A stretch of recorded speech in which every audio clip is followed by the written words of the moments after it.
Joshua Vergara from Android Authority. What's going on, everybody? And here we are taking a look at another feature of the Note 7, a brand new one, the Iris Scanner, but it is actually going to be sort of a small part of what is the overall security feature of the Samsung Galaxy Note 7.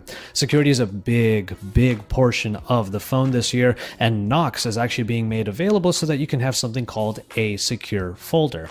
Now, this folder, which is accessible either through a shortcut on the home screen or in the settings, but ultimately the purpose of the secure folder is to put applications, any content, even files and folders inside of it that are then locked by any and all, rather, of the different security features found on the Note 7. You could use your fingerprint, you can use a PIN, you can use a pattern or a password, and you can also use the new one, the Iris Scanner.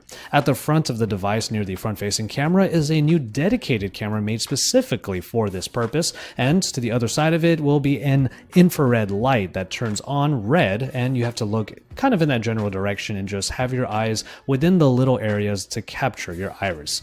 Unlike fingerprints, you'll only be able to scan one iris, one set of irises rather, and from there it will be able to detect your eyes when compared to pretty much anybody else that's trying to get into your phone. Now, there are going to be some caveats to this. The Iris Scanner does require you to have just your pure eyes available for scanning, and then if later on when you try to unlock the device or the secure folder using the Iris Scanner, you happen to have glasses on or contacts even, it could disrupt the scanning itself and make it so that your eyes are not recognizable to the phone. But by having glasses off, and actually with contacts on, I didn't have any problems with this, but then again, I did scan it with my contacts on to begin with. The Iris Scanner is actually quite fast. We were kind of impressed by it because we've seen iterations of this security feature in the past that ultimately were just a little bit too slow. If you're looking at your device already when you're unlocking it, then it's a pretty easy step to be able to get into the interface. Essentially, you just turn on the phone using either the home button or the power button on the side. When you swipe up, which is still a gesture you have to use, according to Samsung, the swipe up was just the extra layer of protection, so it's not always just firing the infrared camera.